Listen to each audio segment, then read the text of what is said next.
Chapters 573 Human Experimentation, 574 Mo Yao's Weakness, 575 Entering True Yang Building Again, 576 Killer Move Reward. Chapter Start. Chapter 573 Human Experimentation. चांदी जैसी रोशनी उस garden पर पड़ रही थी जहां हल्के हल्के पौधे हवा में झूम रहे थे। एक पवेलियन में फैंग युआन अर्थ चीफ ज़ॉम्बी गू के साथ खेल रहा था। ये गू एक केचुए जैसा दिखता था, चमकीला पीला रंग का और एक बच्चे की कलाई जितना बड़ा। इस वक्त वो फैंग युआन की उंगलियों पर एक रेंगते हुए सांप की तरह लिप्त हुआ था। मो याओ के सुधारे हुए रेसिपी और अर्थ चीफ मिरियड बीस्ट किंग के लाश के गोश्त से इसका रिफाइनमेंट सफल रहा, लेकिन फैंग युआन ने अभी तक इसे इस्तेमाल नहीं किया था। वो फितरत से ही बहुत सतर्क था।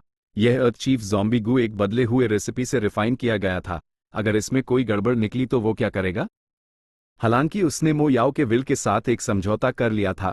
मो याओ आखिरकार राइचस पाथ के स्पिरिट एफिनिटी हाउस की एक फेरी थी और साथ ही एक रिफाइनमेंट पाथ की ग्रैंड मास्टर भी।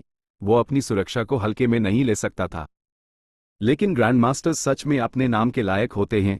मेरा refinement path attainment master realm तक पहुंच चुका है, लेकिन मो याओ के सामने मैं एक बच्चे जैसा अनाड़ी हूं।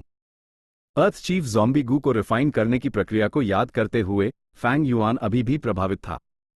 पूरे गू रिफाइनमेंट प्रोसेस के दौरान मो याओ ने सिर्फ 3 सेंटेंस कहे, लेकिन वो ठीक निशाने पर द एकदम जरूरी फिनिशिंग टच। फैंग युआन को उनसे बहुत कुछ सीखने को मिला, लेकिन उससे ये नहीं पता था कि मो याओ भी इस वक्त मन ही मन काफी प्रभावित थी। Double master attainment. मुझे उम्मीद नहीं थी कि ये लड़का सिर्फ इंस्लेवमेंट पाथ का मास्टर हाई नहीं, बल्कि रिफाइनमेंट पाथ का भी मास्टर है। इतनी कम उम्र में डबल मास्टर अटेनमेंट, ऐसी काबिलियत और टैलेंट तो मेरी यादों में भी बहुत कम देखने को मिला है। कोई हैरानी नहीं कि उसके इतने बड़े बड़े सपने हैं। वो वेनरेबल के रेल्म तक पहुंचना चाहता है, थीविंग हेवन, पैराडाइस अर्थ, जायंट सुन के बराबर। इतनी कम उम्र में सफलता पाने के बाद घमंडी और अहंकारी होना भी नॉर्मल ही है। मो याओ अभी भी फैंग युआन के वेनरेबल्स के बराबर बनने के गोल का मजाक उड़ा रही थी, लेकिन वो समझती थी सिर्फ टैलेंट और काबिलियत से कोई मास्टर नहीं बन जाता, उसके लिए काफी रिसोर्सेज और बड़े टीचर्स की गाइडेंस भी जरूरी है। लगता है इस लड़के का बैकग्राउंड काफी गहरा है। पहले से ही मो याओ को फैंग युआन के पास हु इमॉर्टल ब्लेस्ड लैंड होने का राज पता था। ए फ्लैट डबल मास्टर अटेनमेंट की खबर से उससे फैंग युआन के गहरे ओरिजिन्स का अंदाजा हो गया था। लॉर्ड वुल्फ किंग, गे ट्राइब और चांग ट्राइब के लीडर्स आपसे मिलने के लिए हाजिर हुए हैं। ठीक उसी वक्त एक सेवक ने दरवाजे के बाहर से रिपोर्ट किया। फैंग युआन ने अपने ख्यालों को समेटा, इन दोनों को उसने ही बुलाया था। उसने लापरवाही से कहा, उन्हें अंदर आने दो। जी, सेवक ने इज्जत से पीछे हटते हुए कहा। थोड़ी देर बाद 2 लोग आगे आए और घुटनों के बाल झुक गए, 3 बार सर झुकाकर अपना सम्मान जताया। उनके चेहरों पर एक बेहद इज्जत और डर का भाव साफ दिख रहा था। इंपीरियल कोर्ट कॉन्टेस्ट के अनुभव से गुजरने और वुल्फ किंग जैसे बड़े पेट की छाया में रिसोर्सेज की कमी न होने के कारण एक ऊंचे पद पर होने से गे ग्वांग और चांग जी यू एब रैंक 4 गू मास्टर्स बन चुके थे। फैंग युआन ने एक नजर डाली और उन्हें उठने की इजाजत दिए बिना पूछा, जो काम मैंने तुम्हें कुछ दिन पहले दिया था वो पूरा हुआ? जब फैंग युआन अपनी एक्सपीडिशन में सफल होकर सेक्रेट पैलेस लौटा, उसने दोनों ट्राइब लीडर्स को हुक्म दिया था कि वो अपने सारे गू मास्टर्स को इकट्ठा करके बैटलफील्ड साफ करें। लॉर्ड वुल्फ किंग के कहने के मुताबिक बैटलफील्ड साफ कर दिया गया है। कुल मिलाकर गे ग्वांग फायदे के बारे में बताने ही वाला था, लेकिन फैंग युआन ने उस बीच में ही टोक दिया।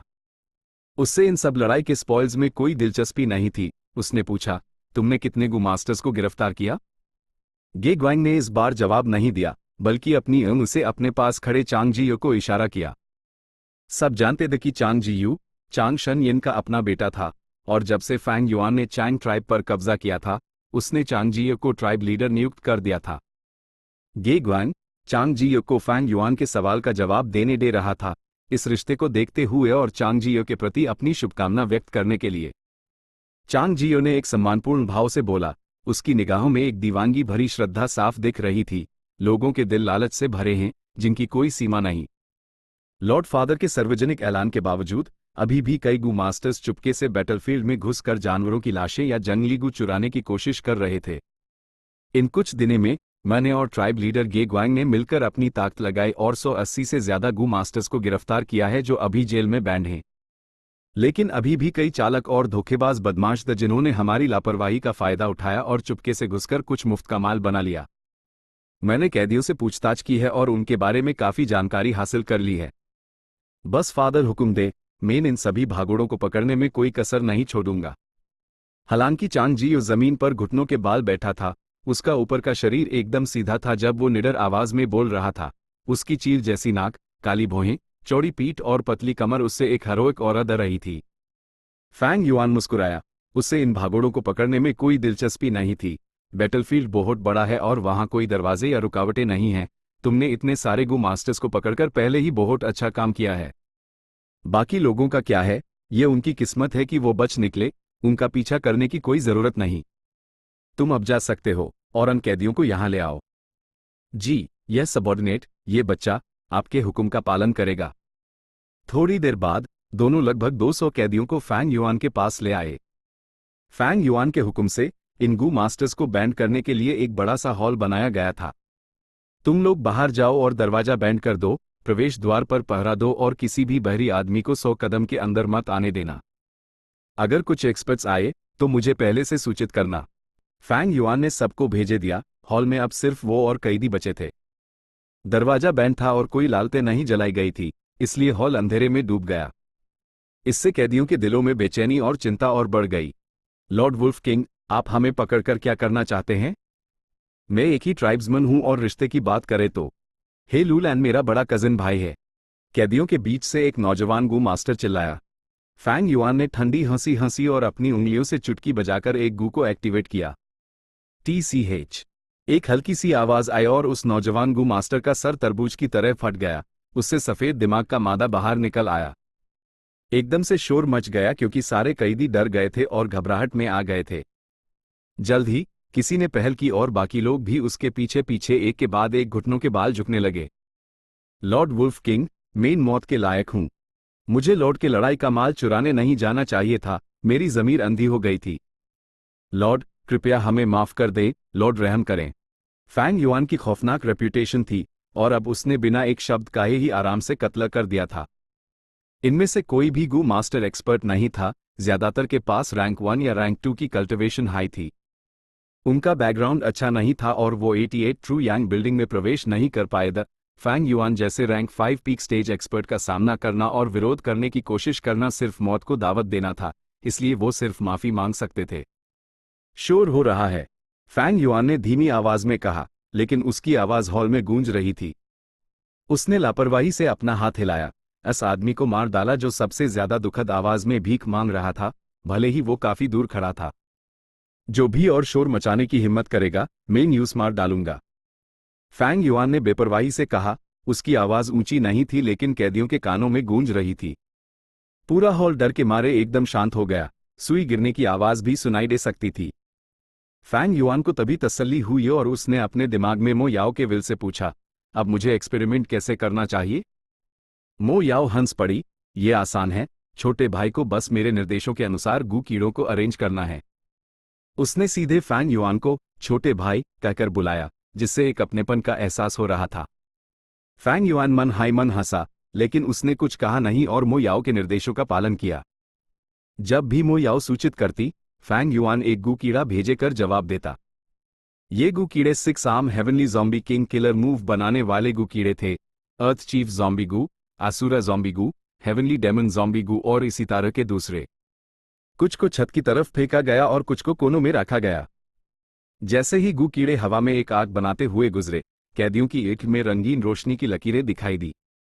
ये लोग बहुत बेचैन थे, लेकिन उन्होंने कुछ भी पूछने की हिम्मत नहीं की। वो अपनी जगह पर बिना हिले डुले छोटे पिलों की तरह खड़े रहे।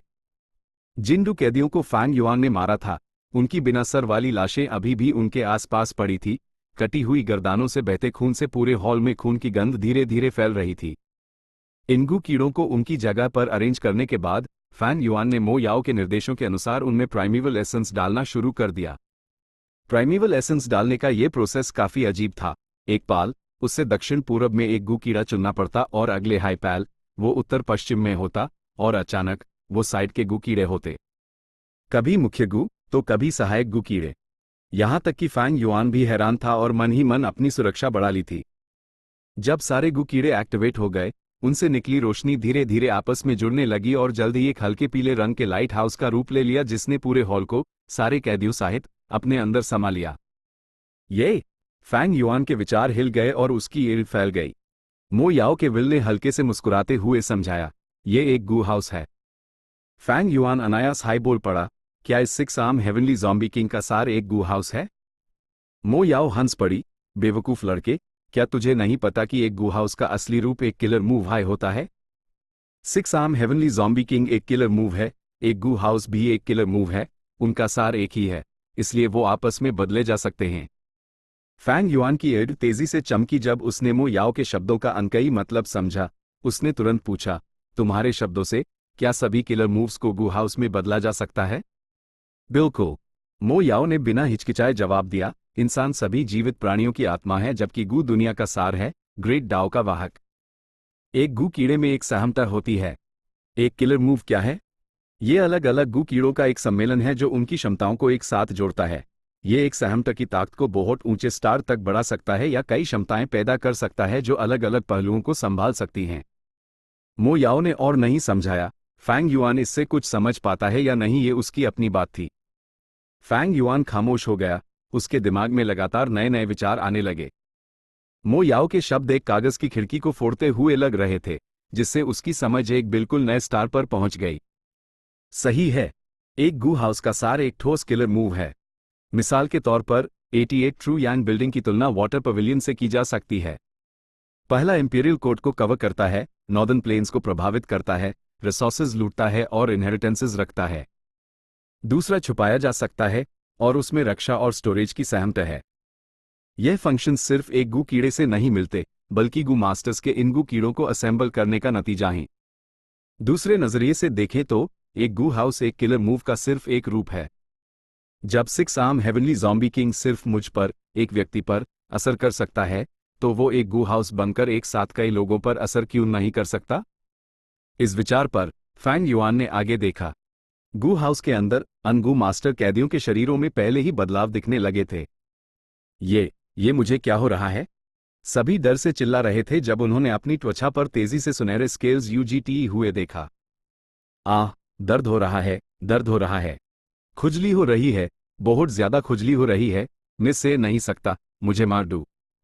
जल्द ही वो एक के बाद एक जमीन पर गिर पड़े। कुछ ने पागलपन से अपनी त्वचा को नोच लिया और अपने कपड़े फाड़ दिए, जबकि दूसरों ने झींगे की तरह अपने शरीर को मोड़ लिया, अपनी छाती को जोर से पकड़ लिया जबकि उनके मुंह और नाक से खून बह रहा था। ये क्या चीज है? मेरी पीठ से ये अजीब सा हाथ क्यों निकल रहा है? थोड़ी देर बाद भयंकर चीखें अपनी चरम सीमा पर पहुंच गई, आवाज की लहरें छत को भी हिला रही थी। हर तरह के हाथ एक के बाद एक उगने लगे, कुछ गहरे हरेदर, कुछ गहरे बैंगनी, कुछ पीले, और उनकी मोटाई भी अलग अलग थी। ये विकरालता बहुत भद्दी लग रही थी। लेकिन फैंग युआन ने कभी इन छोटी मोटी बारी दिखावट की परवाह नहीं की थी। उसकी गुर्ग हल्की सी सिकुड़ गई जब उसने गू मास्टर से निकलते हुए खतरनाक ऑरा को महसूस किया। वो बहुत खुश और साथ ही चिंतित भी था।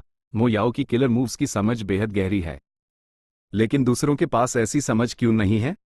क्या इसलिए कि ज्यादातर गू मास्टर्स और यहां तक कि गू इमॉर्टल्स के पास किलर मूव्स को आराम से गू हाउसेज में बदलने का हुनर नहीं है? रिफाइनमेंट पाथ ग्रैंड मास्टर, ये सच में एक डरावना रेल्म है। चैप्टर 574, मो याओज वीकनेस। गहरे सुनसान हॉल में सिर्फ फैंग युआन खड़ा था। वहां मौत जैसी खामोशी थी। हल्की पीली रोशनी एक साथ मिलकर एक गू हाउस की शक्ल ले चुकी थी। रोशनी के उस घर के अंदर फर्श पर लाशों का ढेर था। लगभग 200 गू मास्टर्स एक भयानक मौत में थे। इन लाशों में कुछ के शरीरों पर स्केल्स दी, कुछ पत्थर जैसे सख्त, कुछ के अजीब व गरीब हाथ पैर यूजी आए थे और उनके चेहरे पर एक दर्दनाक मुस्कान थी। कुछ ने खुद को फोड़ लिया था जिससे उनके टूटे हुए अंग हर तरफ बिखर गए थे। फैंग युआन का चेहरा गंभीर था। उसने अपने दिमाग में मो याओ से पूछा, यह है वो किलर मूव जिसके बारे में तुमने सोचा था? मो याओ ने अटल विश्वास के साथ जवाब दिया, ये गू मास्टर्स तो जरूर मरने वाले थे।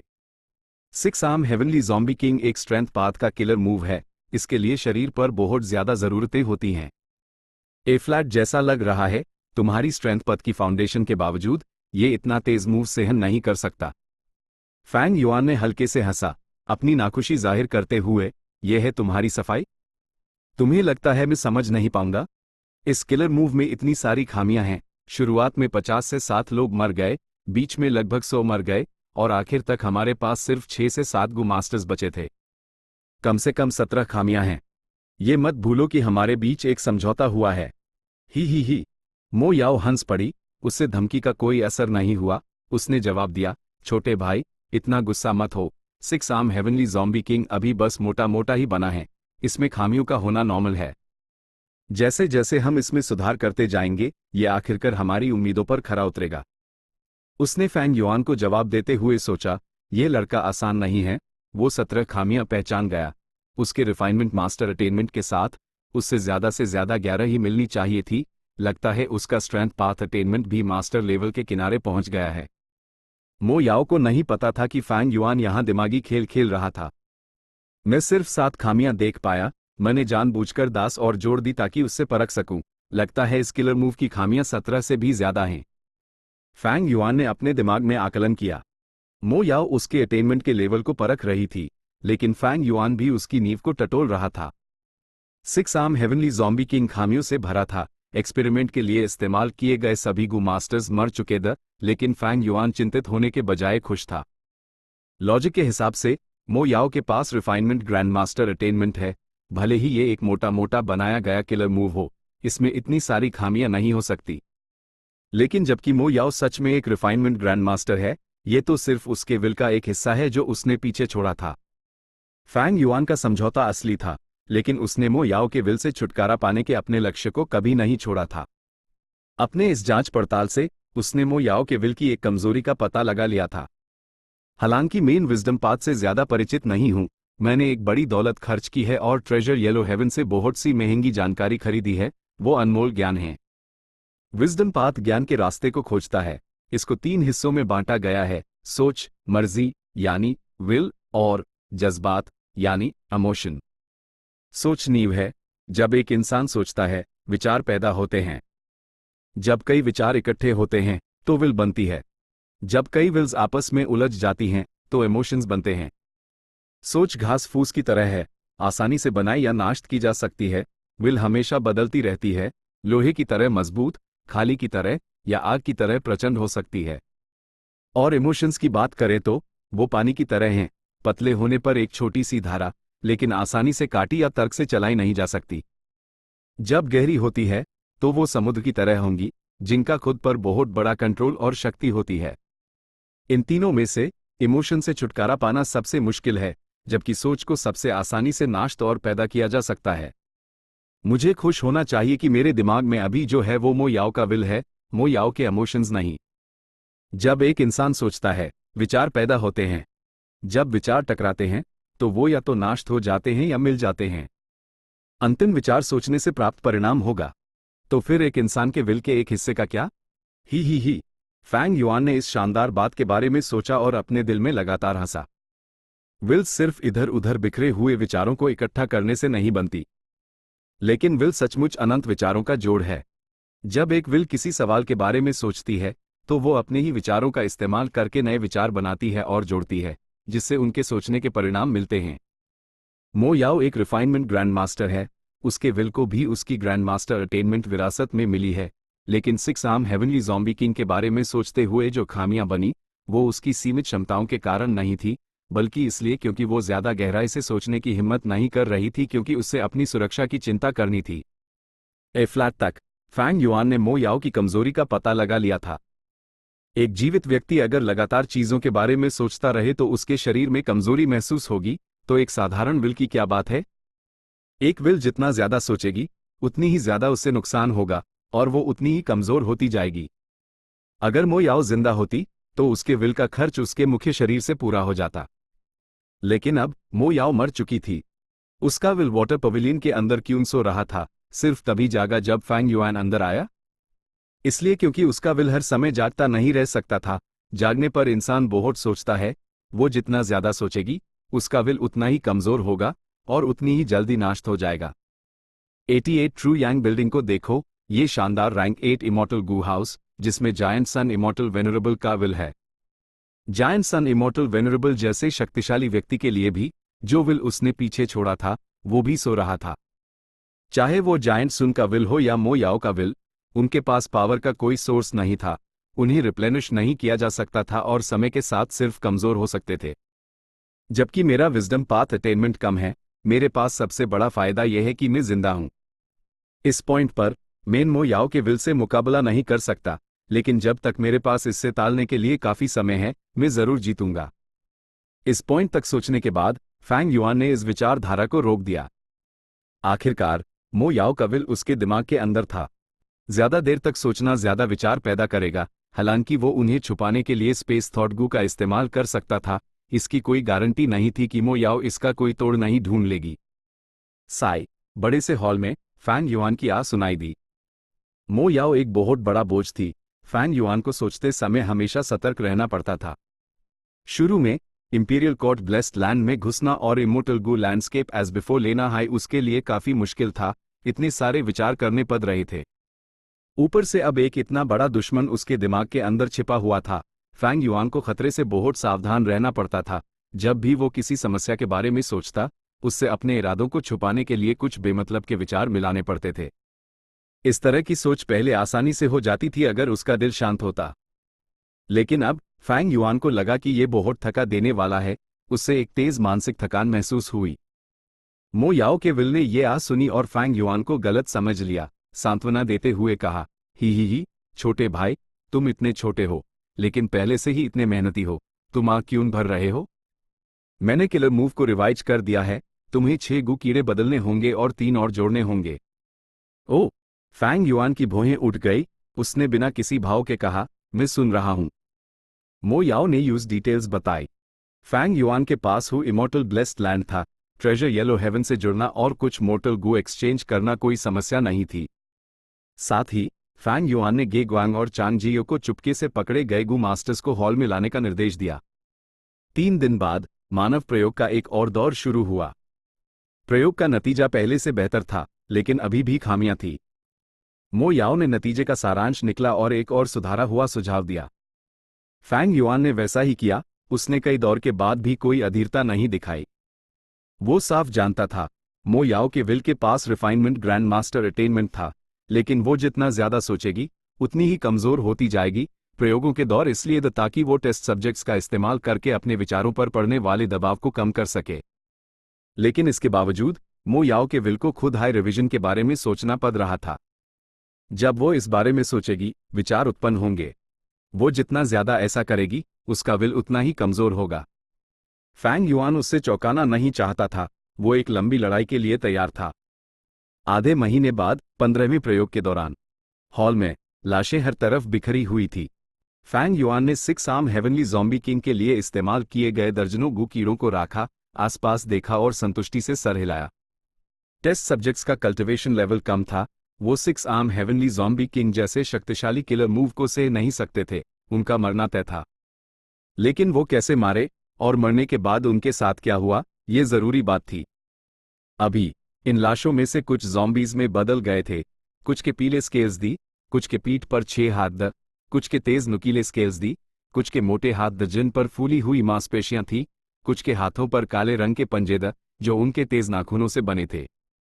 6 arm heavenly zombie king core के रूप में बोरो स्ट्रेंथ गू का इस्तेमाल करता है और नीव के रूप में CHEH फ्लाइंग ज़ॉम्बी गू का, जिसके साथ 18 गू कॉम्प्लीमेंट्स के रूप में हैं। सच्चे अर्थों में ये एक ट्रांसफॉर्मेशन पाथ किलर मूव है जो ज़ॉम्बी एनर्जी को इकट्ठा करके एक व्यक्ति को फ्लाइंग ज़ॉम्बी में बदल देता है।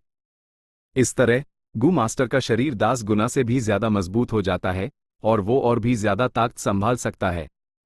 फैंग युआन ने धीरे धीरे बोलते हुए पिछले कुछ दिनों से मिले अपने लाभ का निष्कर्ष निकला। लेकिन ठीक इसी वजह से ज़ॉम्बी एनर्जी बेहद घनी है और इस किलर मूव का बैकलैश बहुत गंभीर है। भले ही हमारे पास कॉम्प्लीमेंटिंग गू कीड़ों में 3 लाइफ फोर्स टाइप गू हैं, हम किलर मूव को सिर्फ 7 मिनट तक ही बनाए रख सकते हैं। बस इतना ही, है ना? फैंग युआन ने अपने दिमाग में मो याओ के विल से पूछा। मो याओ हंसी, छोटे भाई बहुत अक्ल की बात करते हैं, ये सच है।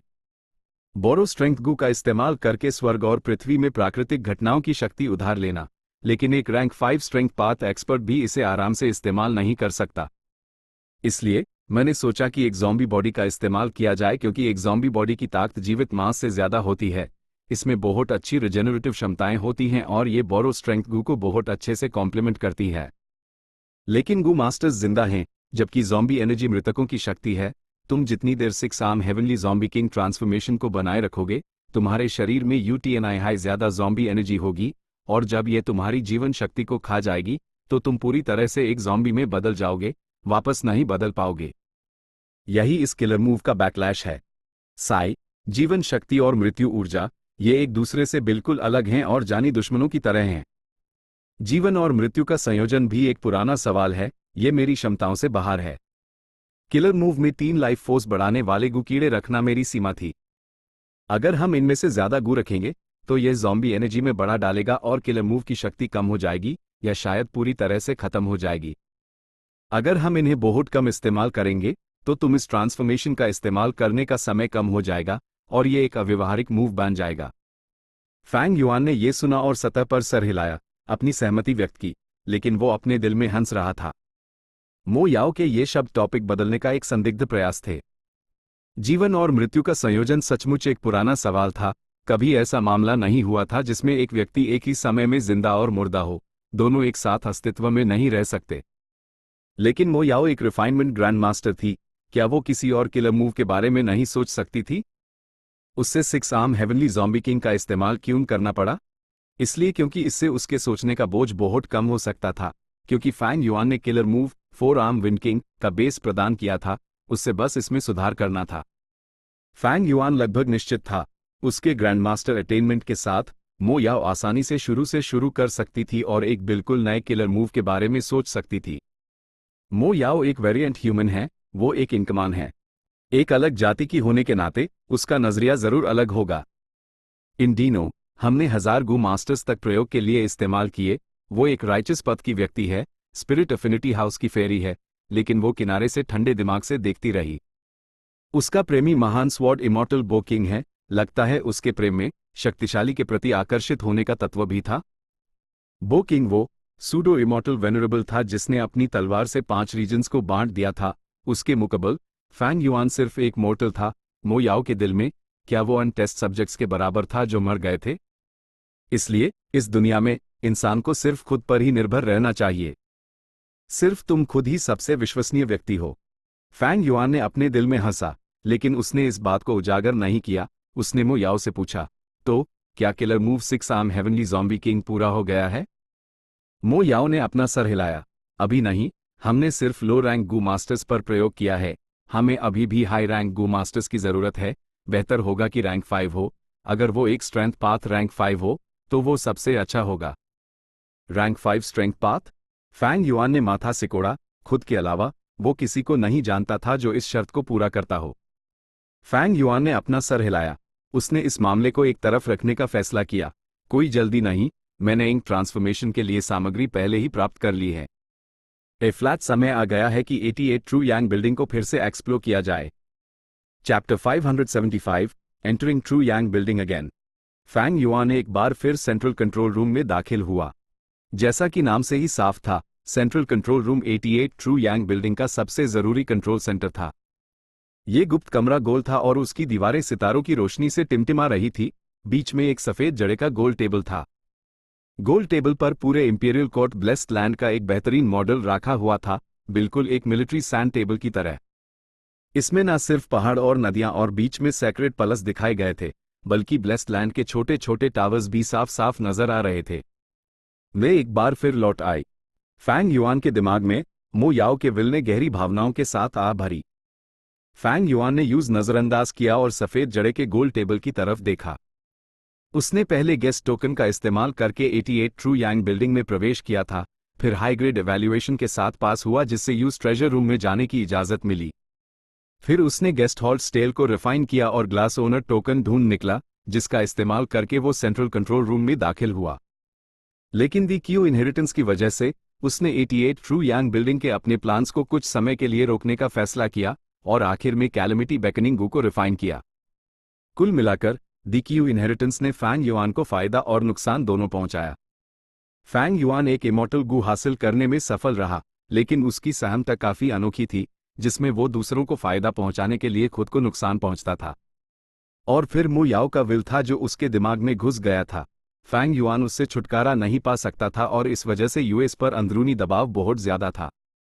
लेकिन इसमें कोई शक नहीं था कि मो याओ के विल से माइल इशारों ने उससे बहुत फायदा पहुंचाया, रिफाइनमेंट पाथ के बारे में मिली जानकारी को छोड़ भी दें तो सिर्फ 6 आर्म हेवनली ज़ॉम्बी किंग और इन ट्रांसफॉर्मेशन किलर मूव्स के साथ साथ सुधारा हुआ अर्थ चीफ ज़ॉम्बी गू का रेसिपी हाई बेहद कीमती था। इनके अलावा एक बहुत बड़ा फायदा और भी था। मो याओ का विल फैंग युआन के 88 ट्रू यांग बिल्डिंग के प्लान्स में बहुत बड़ी मददगार साबित होगा। आखिरकार मो याओ एक रिफाइनमेंट पाथ की ग्रैंड मास्टर थी जिसने 88 ट्रू यांग बिल्डिंग पर गहरी रिसर्च की थी। वो एक ऐसी लेजेंडरी कैरेक्टर थी जिसने उस जमाने में इंपीरियल कोर्ट ब्लेस्ड लैंड में घुसपैठ की थी और एक लूपहोल बनाया था जहां उसने दी क्यू इनहेरिटेंस स्थापित किया था। फैंग युआन के पास अपनी पिछली जिंदगी की यादें थी, साथ ही सेंट्रल कॉन्टिनेंट के गू इमॉर्टल्स के 88 ट्रू यांग बिल्डिंग पर हमले का वीडियो भी था। उसके पास लंग या लैंड स्पिरिट से फर्स्ट हैंड इन्फॉर्मेशन भी थी और अब मो याओ के विल के रूप में एक महान सहायक उसके साथ था।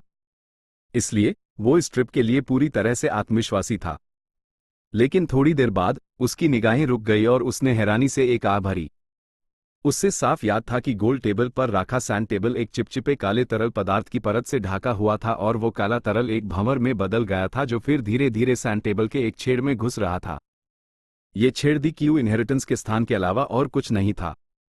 लेकिन अब सैंड टेबल पर उस काले तरल का कोई निशान नहीं था और दी क्यू इनहेरिटेंस का स्थान भी सैंड टेबल में पूरी तरह से ठीक हो गया था। किसी छेद का कोई निशान नहीं था। ये मंजर फैंग युआन के कॉन्फिडेंस पर एक भारी मुक्के जैसा था। उसका दिमाग हिल गया और जैसे ही वो अंदाजे लगाने वाला था, मो याओ के विल ने हंस दिया, उसके इरादे को पहले ही समझकर, अगर फायदा हुआ है तो नुकसान भी होगा। छोटे भाई, तुमने दी क्यू इनहेरिटेंस ले लिया है और 88 ट्रू यांग बिल्डिंग की शक्ति से उसने उस कमी को ठीक कर ही दिया होगा। दी क्यू इनहेरिटेंस की गुफा अब नहीं है और वहां एक छोटा टावर फिर से बना दिया गया होगा। बिना लूपहोल के मेन ग्लास ओनर टोकन को वन एज ओनर टोकन में कैसे रिफाइन कर सकता हूं? फैंग युआन ने सलाह मांगी। अगर कोई लूपहोल नहीं है तो एक नया बना लो। मो याओ ने गर्व से मुस्कुराते हुए कहा, मैंने तुम्हें रिफाइनमेंट पाथ का किलर मूविंग ट्रांसफॉर्मेशन क्यों सिखाया? तुम्हें पहले ही अंदाजा हो जाना चाहिए था। इस वक्त जो काला तरल सैंड टेबल पर ढका हुआ देखा था तुमने, वो इंक ट्रांसफॉर्मेशन किलर मूव की वजह से हुआ था। अगर कोई लूपहोल नहीं है तो एक नया बना लो। मो याओ के शब्दों ने एक रिफाइनमेंट पाथ ग्रैंड मास्टर का रुतबा जाहिर किया, जिससे फैंग युआन ने अपनी भौहें उठा ली। हालांकि उसके शब्दों से यह आसान लग रहा था, लेकिन वो लूपहोल कैसे बनाएगा? कम से कम फैंग युआन जो एक रिफाइनमेंट पाथ मास्टर था, उसके पास ऐसी सहमता नहीं थी। मो याओ ने आगे कहा, लूपहोल ऐसे ही नहीं बनाया जा सकता। लापरवाही से करने पर यह सिर्फ सोते हुए जायंट सुन के विल को जागा देगा। अगर उसका विल जाग गया तो हमारा अंजाम बहुत बुरा होगा। खुशकिस्मती से 88 ट्रू यांग बिल्डिंग में बहुत से बदलाव आए हैं। यह अब पहले जैसा परफेक्ट नहीं रहा। समय ने इसमें हर तरह की खामियां पैदा कर दी हैं। इस जमाने में मैंने दी क्यू स्थान इसलिए चुना था क्योंकि उसमें खामी सबसे बड़ी थी। तो ये बात थी। फैंग युआन ने सर हिलाया, अंदर ही अंदर खुश होते हुए। मो याओ का विल बिना सोर्स का पानी था। अगर उन्हें खामियां और लूपहोल्स ढूंढने होते तो इसके लिए बहुत ज्यादा सोचने की जरूरत पड़ती और इससे उसका विल बहुत थक जाता। लेकिन मो याओ ने फैंग युआन के इरादे को पूरा नहीं किया और इसके बजाय कहा, छोटे भाई, अपने दिमाग का इस्तेमाल करके सैंड टेबल को मेरे निर्देशों के अनुसार एक्सप्लोर करो। मैं तुम्हें 88 ट्रू यांग बिल्डिंग के काम करने के रहस्य बताऊंगी और खामियां ढूंढने में तुम्हारी मदद करूंगी। ठीक है। फैंग युआन की निगाहें चमक उठी। मो याओ का यह कदम उसकी उम्मीद से बाहर नहीं था। वो अपने अस्तित्व को संजोए रखती थी, लेकिन यह ठीक था कि वो सोच नहीं रही थी। फैंग युआन इस मौके का इस्तेमाल उससे सीखने और 88 ट्रू यांग बिल्डिंग के बारे में अपनी समझ बढ़ाने के लिए कर सकता था। 88 ट्रू यांग बिल्डिंग के चमत्कार असाधारण थे। जैसे हाई फैंग युआन ने अपने दिमाग से सैंड टेबल में प्रवेश किया, उससे लगा जैसे वो समुद्र में एक छोटी सी नाव है, सिर्फ उसकी अनंत और अगम विशालता को महसूस कर रहा था। उसका हर कोना और पहलू सीखने और विचार करने के लिए एक सबक था। उससे तुरंत महसूस हुआ कि वो एक छोटा सा अस्तित्व है और उसने हैरानी से आह भरी। मो याओ के निर्देशों के अनुसार फैंग युआन ने कुल 54 खामियां ढूंढी और उनमें से 13 खामियां तुलनात्मक रूप से बड़ी थी, जो पहले के DQ स्थान के बराबर की खामियों में बदल गई थी। इस नतीजे ने मो याओ को आह भरने पर मजबूर कर दिया। इतने साल बीत गए हैं और 88 ट्रू यांग बिल्डिंग भी समय की नदी के नुकसान से नहीं बच सका। सोचो, उस जमाने में मैं सिर्फ 38 खामियां ढूंढ पाई थी, जिसमें से सिर्फ 6 ही खामियों में बदली थी। एक पाल रुककर उसने फिर फैंग युआन को निर्देश देना जारी रखा, छोटे भाई, अब तुम किलर मूव इंक ट्रांसफॉर्मेशन का इस्तेमाल करके इन कई खामियों को रिफाइन कर सकते हो। फैंग युआन ने उसके शब्दों का पालन किया और अपने दिमाग को बार बार बदलते हुए 800 से ज्यादा गु उसके अपचर से बाहर उठ गए। वहां रैंक 1 से रैंक 5 तक के metal, wood, water, earth, rule, soul, blood और अन्य पथों के गु कीड़े इनमें से डार्क पाथ सबसे जरूरी था।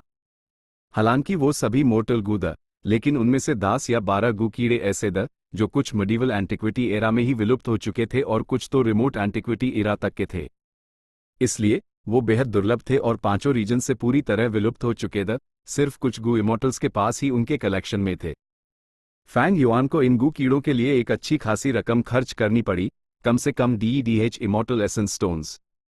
इमॉर्टल एसेंस स्टोन्स बेहद मूल्यवान थी और सीधे एक गु इमॉर्टल के इमॉर्टल एसेंस को भर सकते थे और उन्हें कल्टिवेट करने में मदद कर सकते थे। साथ ही वो गु इमॉर्टल्स द्वारा इस्तेमाल की जाने वाली एक करेंसी भी थे।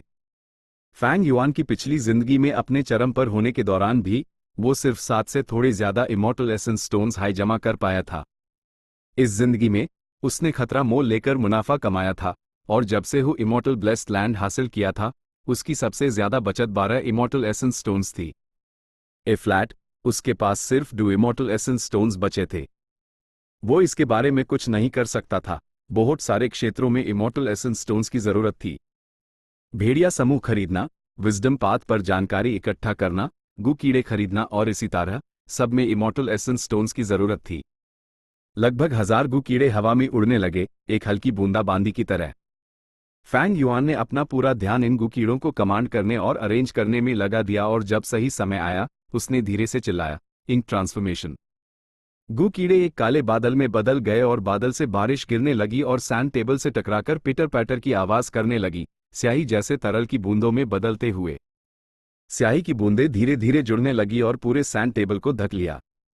फैंग युआन का ध्यान एक विशेष खामी पर केंद्रित था, स्याही जैसे तरल को उस खामी की तरफ बढ़ने के लिए प्रेरित करते हुए। एक रैंक 5 पीक स्टेज एपर्चर का प्राइमेवल एसेंस तेजी से कम हुआ और स्याही जैसे तरल भी आधे से ज्यादा इस्तेमाल हो गया, इससे पहले कि वो एक अस्पष्ट रुकावट की परत को तोड़ पाए और एक भंवर बनाए, धीरे धीरे सैंड टेबल के छेड़ में गिरते हुए।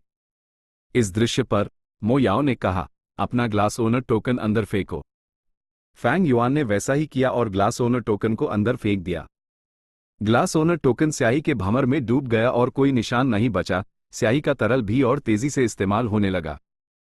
लगभग 1 घंटे बाद काला बादल सबसे पहले गायब हुआ।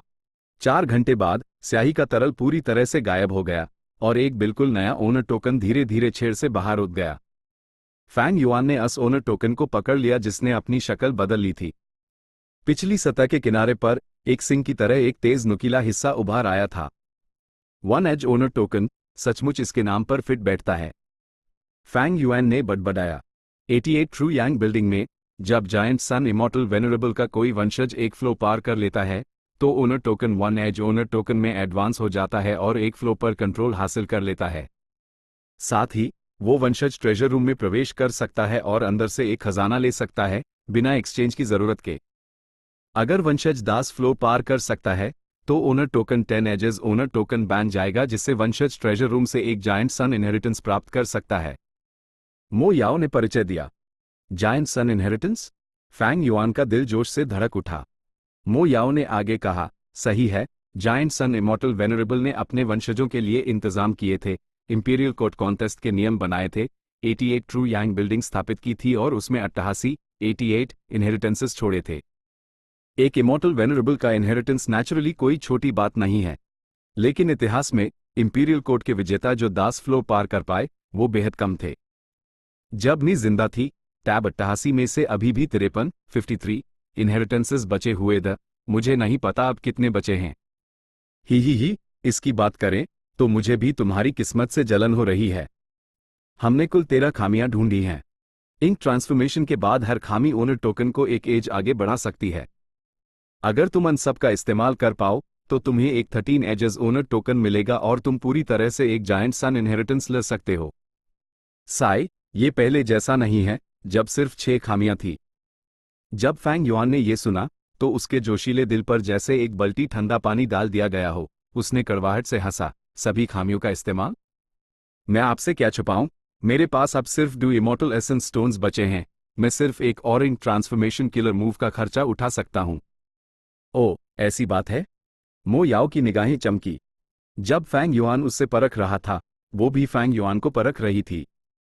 इमॉर्टल एसेंस स्टोन्स गु इमॉर्टल्स को आंकने के जरूरी मापदंडों में से एक थे। फैंग युआन शायद अभी भी एक मोर्टल था, लेकिन हु इमॉर्टल ब्लेस्ड लैंड के साथ वो मो याओ के दिल में पहले ही आधा इमॉर्टल माना जा रहा था।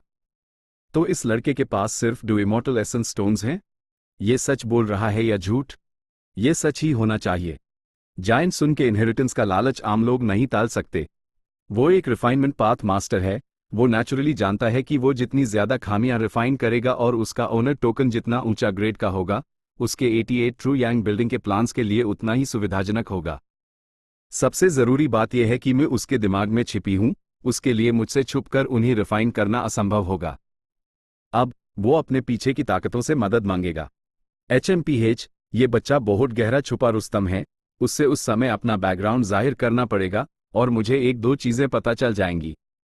ये सोचते हुए मो याओ ने एक खुश और नेक चेहरे के साथ फैंग युआन को एक आइडिया दिया। जल्दी करने की कोई जरूरत नहीं है। ओनर टोकन्स आपस में एक दूसरे को निगल सकते हैं। जब तक तुम मौजूदा अलायंस लीडर हे लू लैन का ओनर टोकन निगल लेते हो, कौन कह सकता है कि तुम 10 एजेस इकट्ठा नहीं कर पाओगे? वो सचमुच मो याओ के नाम के लायक थी, इतने सारे पर्दे के पीछे के डिटेल्स जानती थी। फैंग युआन की निगाहें तेज हो गई और उसने जानबूझकर ऊंची आवाज में कहा, तुम मुझे ही लू लैन के खिलाफ करना चाहती हो? क्या तुम मुझे मेरी मौत की तरफ धकेलने की सोच रही हो? हालांकि ही लू लैन से निपटना आसान है, उसके पीछे का ही ट्राइब एक सुपर लेवल फोर्स है जिसके पास उसकी देखभाल के लिए कई गु इमॉर्टल्स हैं। हे, तुम एक निडर लड़के हो। तुम अपनी पहचान छुपाकर इंपीरियल कोर्ट में घुसपैठ कर सकते हो और फिर भी तुम सिर्फ ही लू लैन से डर रहे हो। इसके अलावा मैंने ये नहीं कहा कि तुम्हें उस मारना है, तुम्हें बस उसके हाथों से ओनर टोकन लेना है, बस इतना ही। फैंग युआन की निगाहें बदल गई। ही लू लैन को मारा नहीं जा सकता। यूज मारना भिड़ के छत्ते में हाथ डालने जैसा है। हे ट्राइब ऐसी चीज नहीं है जिसे मैं अभी प्रोवोक कर सकूं। लेकिन वो ओनर टोकन, वो उस अपनी जान से भी ज्यादा अजीज रखता होगा। बताओ मुझे क्या करना चाहिए? अभी प्रोवोक नहीं कर सकता। क्या वो ये नहीं कह रहा कि भविष्य में मामला अलग हो सकता है? इस लड़के का एम्बिशन सच में बड़ा है। मो याओ ने फैंग युआन की बात में मुख्य शब्द को तेजी से पहचान लिया। जहां तक फैंग युआन द्वारा बताई गई समस्या का सवाल था, वो ज्यादा सोचना नहीं चाहती थी, इसलिए उसने फैंग युआन के दिमाग में अपने हाथ फैला दिए। तुम उससे ओनर टोकन कैसे लेते हो, ये तुम्हारी समस्या है। चैप्टर 576, किलर मूव रिवॉर्ड, मारो। साला, एक और मिरियड बीस्ट किंग। बड़े से रेगिस्तान में हवा की गर्मी से दृष्टि धुंधली हो रही थी, जबकि सैंडवर्म्स सुनहरी रेत के नीचे से रेंग कर बाहर आ रहे थे। गू मास्टर्स एक रेत के टीले के छोटे से इलाके पर कब्जा किए हुए जी जान से अपना बचाव कर रहे थे। यह 88 ट्रू यांग बिल्डिंग का 7वां फ्लोर था, 79वां 89th राउंड। हर राउंड एक बिल्कुल नया इलाका था, जो हर तरह के इम्तिहानों से भरा हुआ था। एक सैंडवर्म मिरियड बीस्ट किंग लड़ाई में शामिल हुआ, जिससे गू मास्टर्स के डिफेंस में हलचल मच गई। टिके रहो, बस 45 मिनट और हम ये राउंड पार कर लेंगे। Soul blade general Pan Ping ने जोश बढ़ाने की कोशिश करते हुए चिल्लाया। वो एक डिमोनिक गू मास्टर था जो ही ट्राइब में उनका एक्सटर्नल एल्डर बनने के लिए शामिल हुआ था। उसके पास जबरदस्त बैटल स्ट्रेंथ थी, लेकिन ये राउंड डिफेंस पर केंद्रित था। इसके लिए चैलेंजर्स को बताए गए टीले पर 12 घंटे तक रुकना था, सैंडवर्म्स के हमलों का लहरों में सामना करते हुए। गू इमॉर्टल्स के विपरीत, मॉर्टल्स की ताकत अकेले सीमित थी, इसलिए सबसे अच्छा यही था कि ज्यादा से ज्यादा लोग राउंड को चैलेंज करें। लेकिन पन पिंग की बातों का कुछ खास असर नहीं हुआ। ए फ्लैट तक गू मास्टर्स का भारी नुकसान हो चुका था। वो सब थक चुके थे और अपनी सीमाओं तक पहुंच रहे थे। दट तेरे की, एक और मिरियड बीस्ट किंग, अब हम जिंदा कैसे बचेंगे? बिग बियर्ड ने अपने चेहरे से खून और पसीना पोंछते हुए चिल्लाया। कोई उसका असली नाम नहीं जानता था, क्योंकि उसकी दाढ़ी सचमुच बहुत घनी थी। यूज बस बिग बियर्ड कहकर बुलाया जाता था। पिछले राउंड्स में उसने छठे फ्लोर का 18वां राउंड पार कर लिया था, इसलिए वो अपने पहले के अनजान बैकग्राउंड से थोड़ा मशहूर हो गया था। वो पहले एक रैंक 2 गू मास्टर था, सेक्रेट पलस में एक कंकड़ के बराबर आम, एक सच्चा फॉर्डर, लेकिन राउंड क्लियर करने के इनाम के कारण वो रैंक 3 रेल्म तक पहुंच गया। जब एक गू मास्टर रैंक 3 बन जाता है तो बात अलग हो जाती है। रैंक 2 आमद, रैंक 3 दुर्लभ, वो ZYA डेटार एल्डर्स होते थे। जब बिग बियर्ड रैंक 3 बना, उसकी स्थिति में सुधार हुआ और उसके हाई क्वालिटी प्राइमेवल एसेंस ने उसकी बैटल स्ट्रेंथ को बढ़ा दिया, जिससे वो और ज्यादा बैटल रिवॉर्ड्स हासिल कर पाया। सिर्फ यही नहीं, कई मिडिल साइज ट्राइब्स ने यूज शामिल होने का ऑफर दिया। छोटे ट्राइब्स एक एक्सटर्नल एल्डर का खर्चा नहीं उठा सकते थे, जबकि बड़े ट्राइब्स को उसकी जरूरत नहीं थी। ये 79वां राउंड है। अगर हम ये पार कर गए तो इनाम हैरान करने वाला होगा। हम जैसे लोगों को तो वो नहीं मिलेगा, लेकिन मिशन के इनाम से मुझे डू रैंक 3 गू मिलेंगे। बिग बियर्ड ने ये सोचा और उसका दिल लालच से जलने लगा। लड़ते हुए उसने टीले की छोटी पर बैठे हायर अप्स को देखा। ये वही लोग थे जिन्होंने ये मिशन भेजा था। 1000 गू मास्टर्स को इस मुश्किल राउंड को पार करने के लिए इकट्ठा किया था। सैंडवर्म मिरियड बीस्ट किंग सुरक्षा की लाइन में घुस गया, घमसान युद्ध में जुट गया। सुनहरी रोशनी, तीरों की बारिश, आग, हर तरह के हमले मिरियड बीस्ट किंग पर किए गए, लेकिन बीस्ट किंग का शरीर एक पीले रंग की चमक से चमक रहा था, जैसे उसका डिफेंस बढ़ गया हो और उसने इन हमलों को आसानी से रोक दिया हो। वो लगातार गुर्रा रहा था, जबकि लोगों के इलाके में घुसते हुए एक तूफान सा मचा दिया। चैंग बियाओ टीले पर खड़ा था, माथे पर बाल पड़े हुए थे। सिचुएशन थोड़ी कंट्रोल से बाहर हो रही है, उसने कहा। इस मिरियड बीस्ट किंग के पास एक रैंक 5 गोल्डन आर्मर गू है। अगर हमने इसे ऐसे ही घूमने दिया तो हमारा डिफेंस टूट जाएगा। ए फ्लैट तक ये 9वां मिरियड बीस्ट किंग था। मिरियड बीस्ट किंग्स पर लगे गू कीड़ों के अनुसार उनकी बैटल स्ट्रेंथ्स अलग अलग थी। यह मिरियड बीस्ट किंग तुलनात्मक रूप से ज्यादा समस्या वाला था क्योंकि इसमें अच्छी क्वालिटी का डिफेंसिव गू था, लेकिन इसके पास कोई मजबूत एरिया ऑफ इफेक्ट हमला नहीं था। ऐसी स्थिति में आमतौर पर गू मास्टर एक्सपर्ट्स खुद ही हमला करना चुनते थे, क्योंकि यही एक तरीका था उस चोट पहुंचाने का। आखिरकार सिपाही सिपाहियों से लड़ते हैं और जनरल जनरल इनसे। चैंग बियाओ का भी यही इरादा था। मा यिंगजिए जो उसके पास खड़ा था, उठा और बोला, तो मैं ये करूंगा। किसी ने आपत्ति नहीं जताई। मिरियड बीस्ट किंग के आने पर सभी बारी बारी से हमला करते थे, यही उनके बीच तय हुआ था, और क्रम के अनुसार अब मा यिंगजिए की बारी थी। वो सचमुच मशहूर मा यिंगजिए था। जब उसने खुद हमला किया, उसने पेगासस ग्रुप का नेतृत्व किया और आसानी से सैंडवर्म मिरियड बीस्ट किंग को रोक दिया, स्थिति को स्थिर कर दिया। यंग मा जुन सच में प्रभावशाली है। रेत के टीले पर सबने तारीफ की। भाई चांग, तुम मा यिंगजिए के बारे में क्या सोचते हो? पैन पिंग ने चुपके से अपनी आवाज भेजकर पूछा। मा यिंगजिए कभी मा ट्राइब का यंग ट्राइब लीडर था। उसका टीचर मा जुन था और मा ट्राइब के हारने के बाद ही लू लैन ने उन्हें सरेंडर करने पर मजबूर कर दिया, जिससे मौजूदा मा ट्राइब कमजोर हो गया, सिर्फ एक मिडसाइज ट्राइब बनकर रह गया। चैंग बियाओ जानता था कि पन पिंग क्या कह रहा है। वो मा यिंगजिए को वुल्फ किलिंग अलायंस का सदस्य बनाने के लिए भर्ती करना चाहता था। Wolf killing alliance Fang Yuan से निपटने के लिए एक गुप्त संगठन था। जब जिंग जियो पीक पर फैंग युआन ने पैन पिंग का इनहेरिटेंस छीन लिया था, तो उसके अंदर बेहद नफरत भर गई थी और वो बदला लेना चाहता था। चैंग बियाओ के पास चांग शन येन द्वारा उसकी पत्नी को ले जाने का क्रोध था। ये बिल्कुल असुलझानिया था। फैंग युआन के पास अद्भुत शक्ति थी, वो ही लू लैन से टक्कर ले सकता था। भले हाई पैन पिंग और चांग बियाओ ने 88 ट्रू यांग बिल्डिंग में काफी फायदा उठाया था और बोहोट से इनाम प्राप्त किए थे। दोनों अब रैंक 4 पीक स्टेज पर उनके फैंग युआन से निपटने में सफल होने की संभावना कम थी, इसलिए उन्हें और मदद की जरूरत थी। चैंग बियाओ को चुप देखकर पैन पिंग ने आगे कहा, मा ट्राइब चैंग शन येन की वजह से बुरी तरह हारा। मा यिंगजी का टीचर मा जुन भी उसी के हाथों मारा गया। उसका और चांग शन येन का बहुत बड़ा दुश्मनी है। लेकिन चैंग बियाओ ने अपना सर हिलाया, ट्रांसमिट करते हुए कहा, नहीं, मा यिंगजी एक बहुत दृढ़ निश्चयी व्यक्ति है, लेकिन वो एक महान नेता भी है। मेरी राय में उसने अब अपनी सारी कोशिशें अपने ट्राइब पर लगा दी हैं। मरते हुए मा ट्राइब को फिर से जिंदा करने की कोशिश कर रहा है। अगर उसका इरादा यह है तो वो वुल्फ किंग का विरोध नहीं करेगा, बल्कि वो उनके रिश्ते को सुधारने की कोशिश कर सकता है। वुल्फ किंग के पास एक बड़ी सेना है। हमारा सबसे बड़ा फायदा यह है कि हम एक गुप्त संगठन हैं।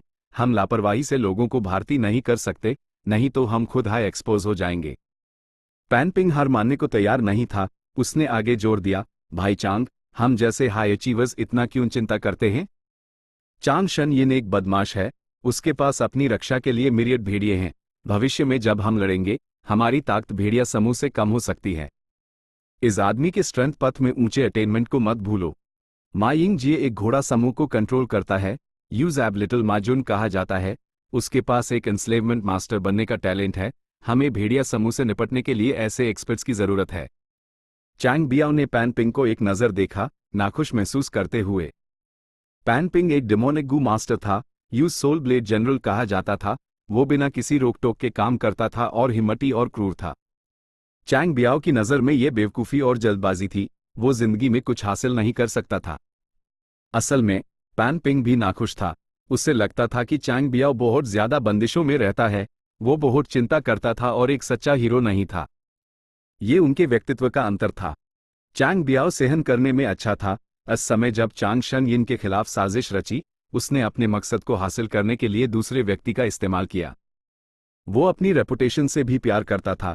इतने सालों बाद भी उसने अपने बेटे चांग जियो को स्वीकार करने की हिम्मत नहीं की। जहां तक पन पिंग की बात है, इंपीरियल कोर्ट कॉन्टेस्ट से जब उसने सेनाओं को चैलेंज किया और लड़ाई में आगे बढ़ा, उसके व्यक्तित्व को देखा जा सकता था। लेकिन उनके मतभेदों के बावजूद, चाहे वो पैन पिंग हो या चांग बियाओ, वो एक दूसरे को बर्दाश्त कर सकते थे क्योंकि वो साफ समझते थे कि वुल्फ किंग ऐसा कोई नहीं था जिससे वो अकेले निपट सके। पैन पिंग डिमोनिक पाथ से है, वो हम राइचस पथ के किरदारों के विचारों को कैसे समझेगा? वो मा यिंगजिए को शामिल करना चाहता है। HMPH ख्याली पुलाव। जिस पाल हम यूज वुल्फ किलिंग अलायंस के बारे में बताएंगे, हो सकता है अगले ही पाल वो हमें धोखा दे वुल्फ किंग को खुश करने के लिए। साई मेन यूज कैसे समझाऊं? चैंग बियाओ ने अपने दिल में आह भरी, लेकिन वो बहुत चतुर था। उसके पास तुरंत एक प्लान आ गया। उसने ट्रांसमिट किया, भाईपन, चांग शन यिन ने मा जुन को मारा, लेकिन ये मत भूलो मा यिंगजिए के पिता को किसने मारा था? पैन पिंग चौंक गया, वो सुन हो गया। मा शांग फन को पन पिंग ने आखिर में मची अफरा तफरी में मार दिया था। उसकी वजह से उसने एक बड़ा योगदान दिया था और उस कई इनाम दिए गए थे। उस समय का लड़ाई का योगदान अब बदला लेने में उसकी सबसे बड़ा बन गया था। ये कुछ ऐसा था जिसकी पन पिंग ने उम्मीद नहीं की थी। लेकिन पन पिंग एक जिद्दी आदमी था। उसने कहा, यह सच है कि मैंने उसके पिता को मारा, लेकिन वो दो सेनाओं के बीच की लड़ाई की वजह से था। हम अपने अपने मालिक के लिए लड़ रहे थे। जबकि भाई चांग सोचते हैं कि मा यिंगजिए अपने ट्राइब की सबसे ज्यादा परवाह करता है। मैं इस फैसले पर विश्वास करूंगा। इस केस में अगर हम इसे प्रेमिस के रूप में इस्तेमाल करें और मान लें कि वुल्फ किंग मा यिंगजिए के लिए सबसे बड़ा है जब वो अपनी ट्राइब को पुनः स्थापित करना चाहता है, तो क्या ये सबसे अच्छा नहीं होगा? जैसे ही उसने ये कहा, इस बार चांग बियाओ चौंक गया। उसने पन पिंग को एक नजर देखा, सोचते हुए, बुद्धिमान लोग भी कभी मूर्खता कर सकते हैं, जबकि मूर्ख लोग भी कभी ज्ञान की बात कर सकते हैं। ये सोचना कि इस पैन पिंग के पास एक बार के लिए एक चतुर जवाब होगा। तुरंत उसका दिमाग तेजी से काम करने लगा जब उसने आकलन किया, सचमुच इसकी संभावना है। मा यिंगजिए की कमजोरी मा ट्राइब है, लेकिन हम इसकी प्लानिंग कैसे करें कि मा यिंगजिए खुशी खुशी वुल्फ किलिंग अलायंस में शामिल हो जाए?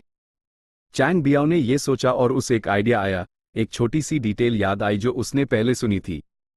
उसकी निगाहें बाई सुरक्षा लाइन की तरफ गई। वहां एक नौजवान रैंक 2 गू मास्टर था। वो मा होंगयू है। वो पहले मा यिंगजी का सेवक था, लेकिन अब वो मा यिंगजिए के सबसे विश्वासपात्र सहायकों में से एक है। कुछ समय पहले वुल्फ किंग ने अर्थ चीफ बीस्ट ग्रुप का शिकार किया और मा होंगये अपनी जान बचाकर भागने में कामयाब रहा। उसने लड़ाई में काफी फायदा उठाया और यूज मा ट्राइब को दान कर दिया, जिससे मा यिंगजिए ने यूज उसकी वफादारी के लिए 3 ग्रीन कॉपर रेलिक गू इनाम में दिए। उसने दान किए गए सभी गू कीड़े भी वापस कर दिए, जिससे मा होंगये उन्हें अपने पास रख सका। इस लड़के की किस्मत बुरी नहीं है। वो चैंग ट्राइब और गे ट्राइब के गू मास्टर्स के बैटलफील्ड में आने से पहले निकलने में कामयाब रहा। ग्रीन कॉपर रेलिक गू भी काफी मूल्यवान हैं। मा ट्राइब के कमजोर होने के बाद उनका मनोबल कम था और मा यिंगजिए ने ग्रीन कॉपर रेलिक गू का इस्तेमाल किया जिसे वो इस्तेमाल नहीं कर सकता था, ये दिखाने के लिए कि उसके आदमियों को एक अच्छे रोल मॉडल के काम से कैसे इनाम मिल सकता है। मा होंगयू को ग्रीन कॉपर रेलिक गू मिला जिसकी उस सबसे ज्यादा जरूरत थी। एक रात में रैंक 2 रेल में पहुंच गया। वो गाती ऐसी है जिससे मैं भी मुकाबला नहीं कर सकता था। चैंग बियाओ ने ये सोचा और किस्मत के रहस्यों पर आ भरी। मा होंगयू के मुकाबले चैंग बियाओ का शुरुआती पॉइंट बहुत ऊंचा था। उससे भारी मात्रा में रिसोर्सेज दिए जाते थे, लेकिन इसके बावजूद चैंग बियाओ को रैंक 2 तक पहुंचने में लगभग 10 गुना ज्यादा समय लगा। आखिरकार ग्रीन कॉपर रेलिक गू प्राकृतिक गू वो दुर्लभ थे और रैंडम जगहों पर पैदा होते यह 88 ट्रू यांग बिल्डिंग की मेहरबानी थी कि मा यिंगजिए ने उन्हें इनाम के रूप में प्राप्त किया। ये लड़का मा होंगयून चैंग शन यिन की वजह से फला फूला है। पहले चांग शन यिन ने चैंग ट्राइब और गे ट्राइब को अनगू मास्टर्स में से कुछ को पकड़ने का आदेश दिया था जिन्होंने स्थिति का फायदा उठाने की कोशिश की थी। अगर मैं ये जानकारी जारी कर दूं तो क्या होगा? चैंग बियाओ ने विचार किया। नहीं, सिर्फ मा होंग यून, जो एक रैंक 2 गू मास्टर है, चांग शन यिन की नज़रों में एक चीटी होगा। वो अभी भी बहुत कमज़ोर है, यूज रिपोर्ट करने का कोई मतलब नहीं। इसके अलावा मा यिंगजी इस छोटे से मा होंग्यू की वजह से चांग शन यिन से नहीं उलझेगा। हमें प्लानिंग जारी रखनी चाहिए और इंतजार करना चाहिए। 45 मिनट बाद रेत का टीला जश्न में गूंज उठा। जीत गए, जीत गए। ये आसान नहीं था, आखिरकार हमने पार कर लिया। पता नहीं इस राउंड का इनाम क्या है? कई उत्सुक निगाहें चैंग बियाओ, पैन पिंग, मा यिंगजी और दूसरों पर टिकी हुई थी। इस राउंड को पार करने के बाद चैंग बियाओ और दूसरों के एपर्चर्स में अचानक कई नए गू कीड़े आ गए। उनमें एक ईस्ट विंडो गू था जिसमें जानकारी स्टोर थी। 6 arm heavenly zombie king. Chang Biao, Pan Ping और मा यिंगजी ने इस जानकारी को चेक किया और एक दूसरे को देखा। उनके चेहरे पर अलग अलग भाव थे। ये सोचना कि इनाम एक स्ट्रेंथ पाथ किलर मूव होगा। डिस्क्रिप्शन के अनुसार इस किलर मूव की ताकत अद्भुत थी। Chapter and.